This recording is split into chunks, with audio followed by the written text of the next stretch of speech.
Today we want to start with nature of management. But before I go to this new topic in your same first chapter, just I want to give some clarification regarding coordination, because few students didn't they are not clear with features of coordination. That is, first two features, that is, we have seen coordination, it integrates the group efforts, and second point we have seen as it unifies the action, unity of action, it ensures unity of action. These 2 points we have seen in the features of coordination, but few students, they are not so clear with that, hence I want to repeat with the 2, and then we will go to the next topic called nature of management, and this will be a last topic. Okay, first we'll see what is this coordination once again. So we have learned that coordination means synchronizing the efforts of individuals of an organization. As we know that in an organization, many activities will be going on, many departments will be there. So all the departments has to work for a single goal. But it is not so easy, because every department will be working for its own goal, and in every department many employees will be there, and each one employee will be working for his own goal, to be frank. Hence, it is the responsibility of a manager, through an activity called coordination, he starts integrating, means he makes everyone work towards a single goal called organizational goal. That is what we have learned in coordination. Coordination initially integrates, means it brings together, it unifies the action of different people in an organization in order to achieve organizational goal. If everyone works for their own goal, generally what happens, the organizational goal may not be completed. So it is very essential that each and every employee of an organization and all the departments of an organization has to work for organizational goal. In order to ensure that everyone are working towards organizational goal, we need coordination in an organization. Hence, we say coordination is an essence of an organization or management. Why? Because if you don't have coordination, everyone will be working for their own purpose. So their own purpose may not become the purpose of an organization. This is the need of coordination. Let us see the features. First one we have seen, it integrates the group efforts. As we know that different groups will be there in an organization, that is different departments will be there in an organization, and each department will be working for its own goal. Means the production department goal will be different, the purchase department goal will be different, the sales department goal will be different, the finance department goal will be different. So it is a manager, through a function or through an activity called coordination, he starts bringing all the efforts of different departments towards a single goal. Is that clear? Say example once again I want to give you here. See, you have 6 subjects, okay, and your goal is to attain state rank. Your goal is to attain state rank, and you have 6 subjects to score. So if you score good in all the subjects, then only it is possible to attain state rank. Is that clear? In order to see that you are good in all the subjects, one of your lecturer, I can say class teacher, she takes or he takes more responsibility, and he starts coordinating the things, means he starts integrating. He sees what you are doing in particular accounts, how you are doing in business studies, how you are doing in different subjects. Then if you are lagging somewhere, they start encouraging you there, they start giving you more feed wherever you necessary. Is that clear? So it is a class teacher who sees that your goal has to be attained. For that, what they are doing, they are just integrating all the subjects. They are trying to make unification, that is, they want to make consistency in all the subjects, so that you can score good rank or straight rank. This is what integrating in the sense bringing together, unifying everything. Okay, so if for example I am a business study lecturer, I will be working for only business studies. Someone accounts lecturer will be working for only accounts, but your class teacher will be working, they will be worried about all the students, about all the subjects. If you are lagging in one subject, they start guiding you there. It might be through that particular lecturer, but they take care they. Is that clear? So coordination means that is the function which synchronizes the activities of the organization. Synchronizing in the sense, unifying means bringing consistency in all the subjects, in all the departments. Purchase department may be very good, but production department may fail you. Production and purchase and finance, everyone are doing the best, but sales department is lagging back. So will you attain the organizational goal of maximizing your profit? Absolutely no. Hence, the manager with the activity or with the function called coordination, he starts synchronizing, that is bringing the sales department to the consistency of all other departments. So he want to make all the departments on the same platform so that everyone work towards a single goal. As all the departments are interrelated, there is a necessity of coordination actually. If you are not related at all, there is no need of coordination, but they are interrelated. See, production department cannot produce anything unless stores department supplies raw material. Stores department cannot supply raw material to the production department unless purchase department purchases them. Purchase department cannot purchase the raw material and give to the stores department unless finance department allow finance, that is money, to the purchase department. Is it clear? So all departments are interrelated, hence there is a necessity to coordinate all the activities, means synchronizing, that is integrating the efforts is most important. The word integrating means synchronizing or getting together or unifying, we can understand. This is the first feature. And second says it ensures unity or uniformity of actions. Ensures in the sense giving confirmation about what if there is coordination in an organization, it ensures, means it confirms that all the departments are working for a single goal. Is that clear?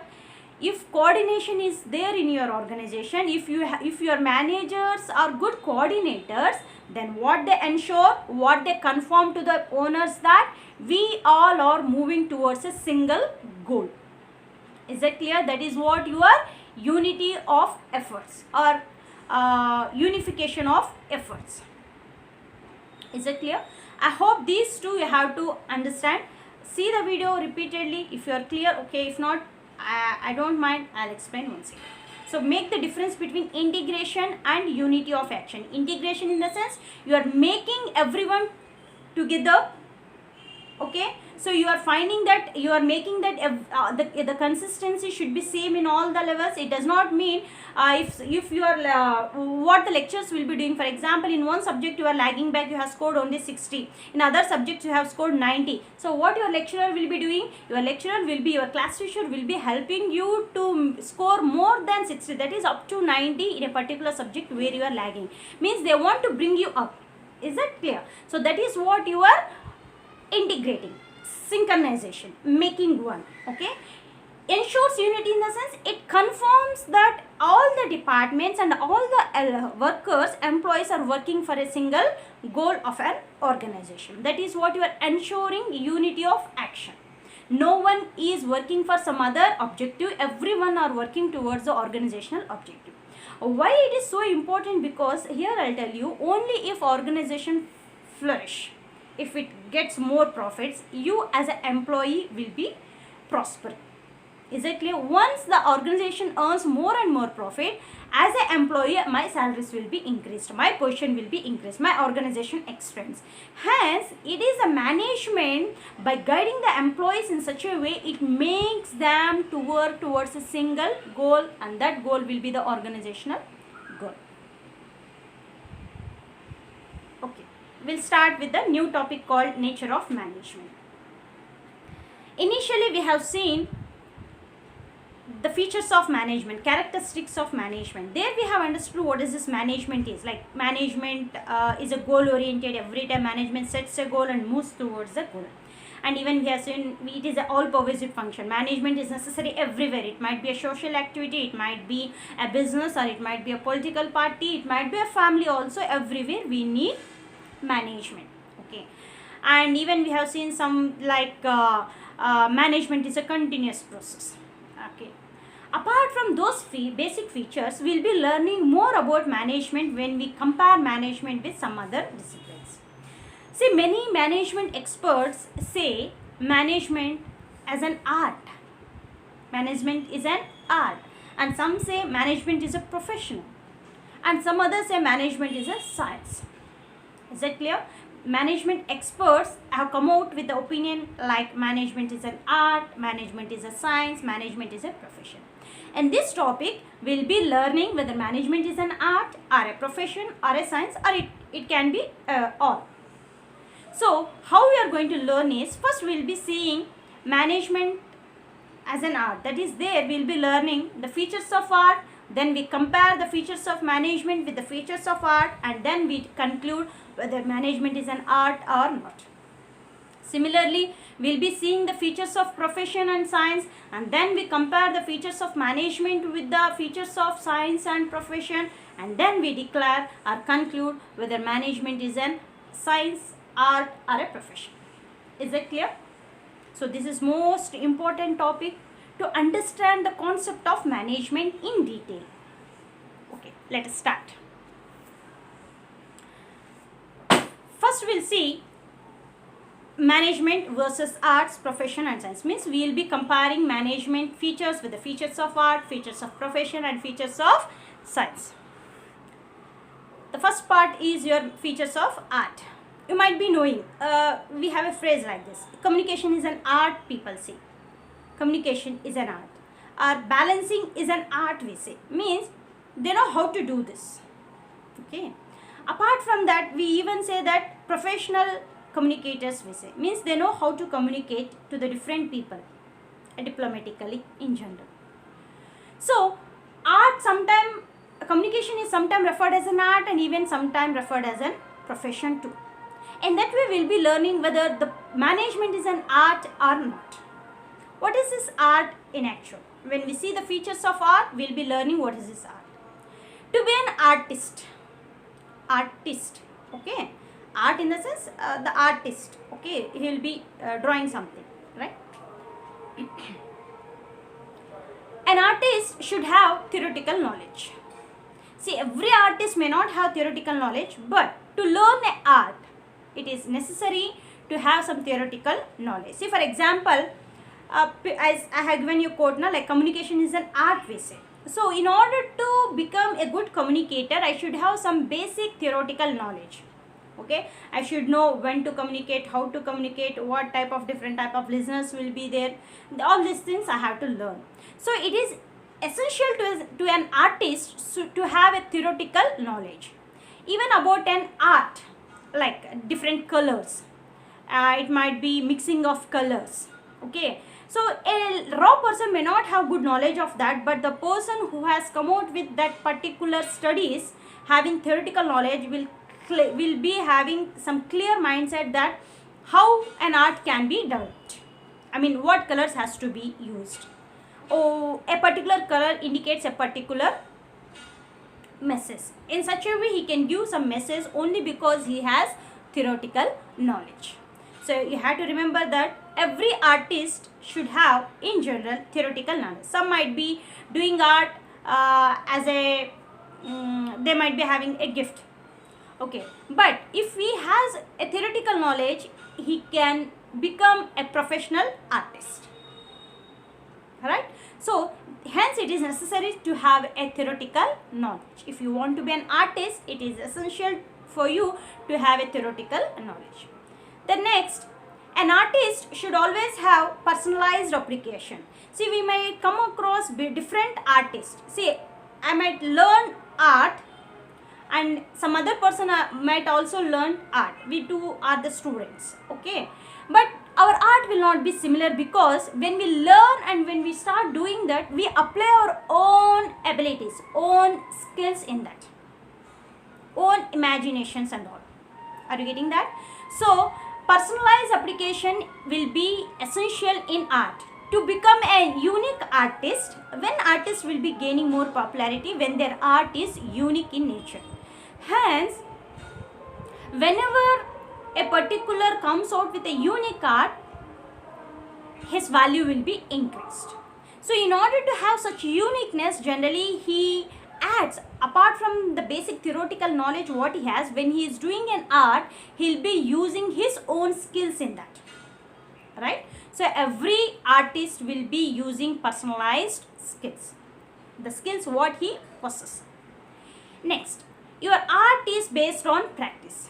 A artist becomes a good artist only when he goes with a regular practice. We say na, practice makes man perfect, right? So when I start doing that again and again and again and again, I'll become perfect in that. But if I do it only once or rarely, I may not be good in that. Alright? So an artist becomes perfect through practice. And next, every artist should be creative. Every artist will be creative, to be frank. Artist in the sense he imagines something and he starts doing that, means he is innovative in nature. He just don't copy someone's art, he comes out with the innovative pictures, innovative drawings, innovative crafts. So that is what we call creativity. So it is very essential to an artist to be creative person. So these are the features of art. That is, to be an artist, you should have some theoretical knowledge. To be an artist, you should apply your personal skills. If not, no one can differentiate you from some other artist. You should actually, an artist practices more, so he becomes perfect. And lastly, he will be creative in nature.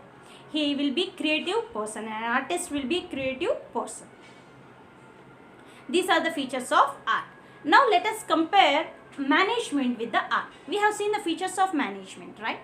So here, first feature, if you compare, existence of theoretical knowledge. To be a good manager, it is very essential for a manager to have some theoretical knowledge. That is what we are studying in our first chapter. We are studying what is his management, who is manager, what will be his functions, right? See, many of the organizations fail because of the wrong direction, a wrong setting of goals.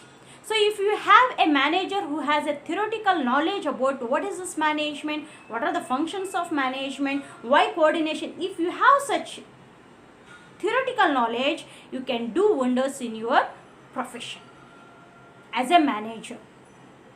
Is that clear? So it is very essential. We just say the similarity between art and management. As artists should have theoretical knowledge, similarly a manager should also have theoretical knowledge. Then personalized application. This is also one of the similarity we can say, because every artist should have personal skills, so that what he has learned, he can use his personal skill and start doing the art. Similarly, a manager will be having theoretical knowledge and he uses his personal skill and then start managing the people. Only theoretical knowledge, if you don't have any skills to deal with the people, generally he may fail as a good manager. But if he has a skill like communication skill, stress management skill, like this skills if he possesses, generally he uses those skills with the theoretical knowledge what he got and he starts managing his business. Hence it is one of the similarity. Just as an art needs personalized application, even manager or management also needs personalized application based on practice. This is also absolutely true. See, first day you may not know, you have theoretical knowledge and you have skill, but you are a new fresher to an organization. You don't know how to plan. You might be in top level management, but you don't know how to plan because you are a fresher. You know what is planning is, what are the planning steps, you know, everything you know in a theoretical way. Even you have skills, but you will become perfect only when you practice your profession. So experienced people may be good in many things, because they might come across many situations where they have solved and they learn something and they start applying that in their next situation. As artist becomes perfect through practice, even manager becomes a good manager through practice. And last, creativity. As we know, an artist should be creative, even manager should be creative, because innovation is one of the objective of management or business. Always business has to come out with the innovation, that is new thing they have to come out with. If not, they are unable to satisfy the consumers. In order to fulfill the need of organization, even management should be creative. Management should come out with the new ideas, new techniques in order to deal with the people. So we can say that all the features of art matches with the features of management. Hence we can say as management is an art. So you need theoretical knowledge. For art also you need, to an artist also you need theoretical knowledge, and to manager also you need theoretical knowledge. As an artist you should possess some personalized skills, or your skills, and even a manager also needs skills. An artist becomes perfect through practice, even manager becomes perfect in managing the organization through practice. And as artist should be a creative person, even manager should be more creative and innovative. Then we'll see the next discipline, that is profession. Features of profession now we are going to study, and then we start comparing the features of profession with the features of management, and then we conclude whether management can be termed as a profession or not. In today's class we will be seeing features of science, and then we will be comparing that with the features of management, and then we are going to decide whether management is a science or not. Alright, so your features of science are like this, that is systematic body of knowledge, universal validity, principles based on experimentation. So when we study these features and compare with the features of management, will be clear with the conclusion. Alright, so science is said to be a systematic body of knowledge. So we will be having, you might be having idea how the science will be, okay, because you have studied that in your primary school level.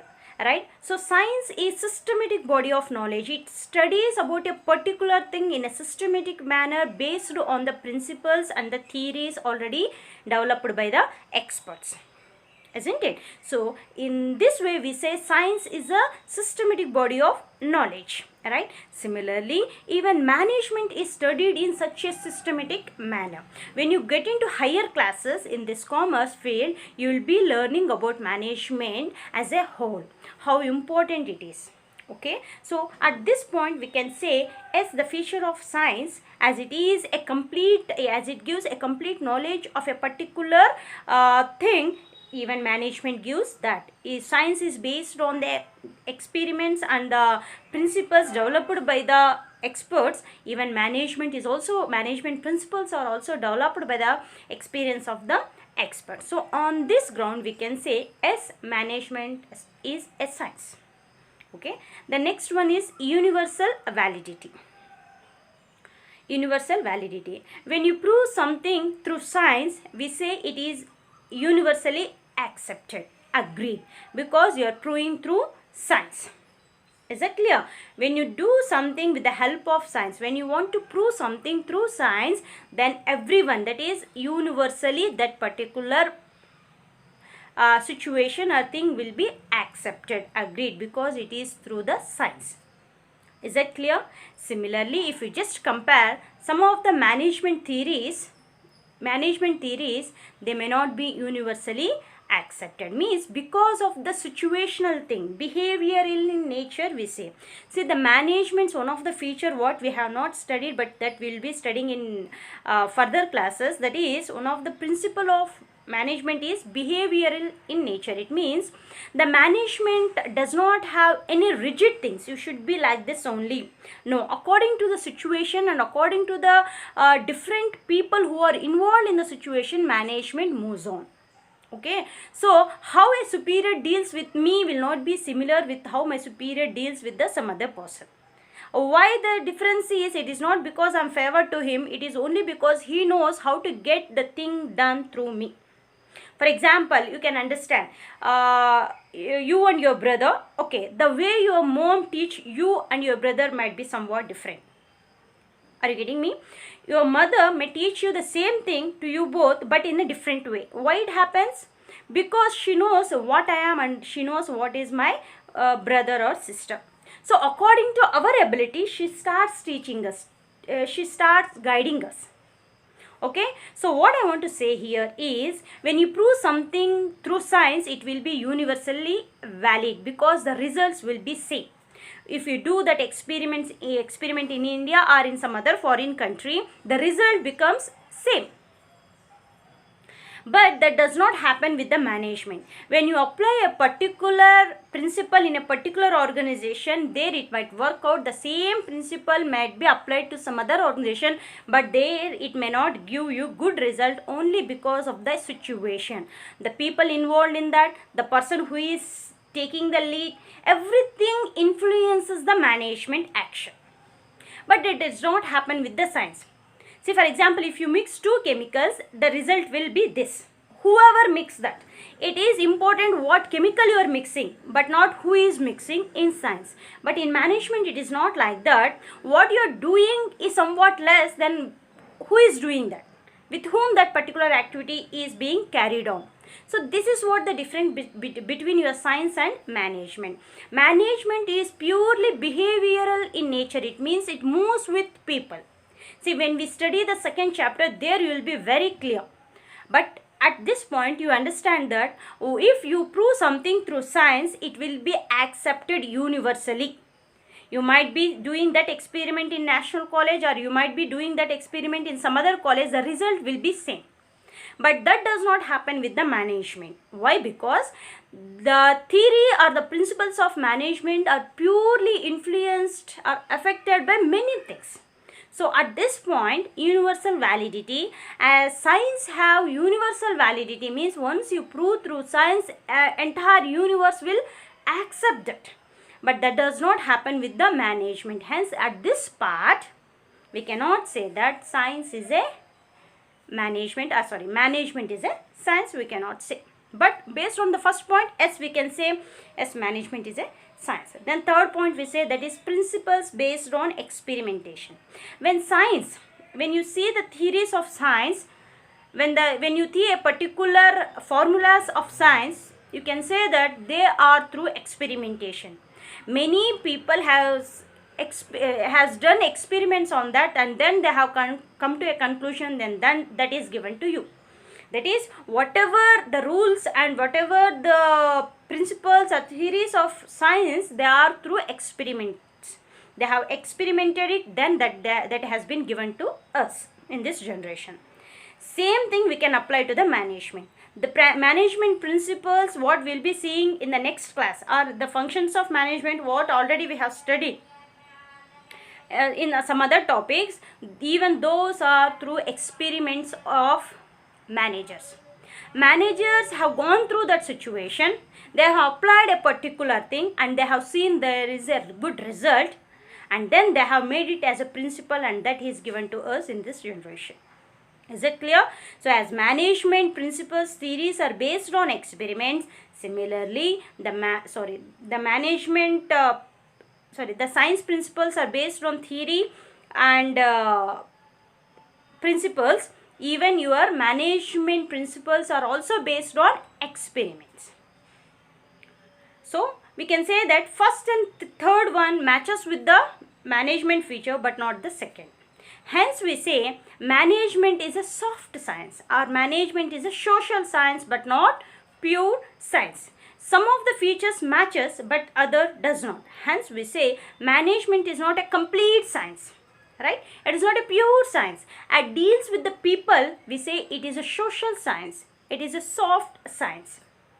I hope you are getting. If not, go through the video once again. So at the end of the nature of management, we can conclude that as management is an art and also science. We have seen all the features of art matches with the management features, and many features of science matches with the features of management. Hence we say management is an art and science. But when we come to the point of science, we say it is not a pure science. Management is not a pure science like your chemistry, like your biology, alright, or physics. It is a social science as it deals with the people, and it is a soft science. But we cannot say that it is a profession. It is not a well-developed profession. Right? So we can conclude that as management is an art and science, but not pure science. It is a social and soft science. This might be for your single mark question. So you can write, it might be yes or no, true or false. So you can say that management is an art and science. So I want to have a quick recap here. So we have seen many topics in chapter 1. We have started with meaning and definitions of management. Then we have understood the importance of management in an organization. Then we have moved with the features, right? Then levels of management and their functions, and even we have studied the nature, coordination, most important thing, coordination, right? Without coordination, all the functions of management may not be successful. Alright, so coordination is an essence, main part, we say. And lastly, we have come to nature of management part. That is, there we have started comparing management with the features of 3 disciplines, and there we have concluded that yes, management is an art, yes, management is an science. But when I come to the point of science, it's not a pure science, it is a soft science or social science, we say.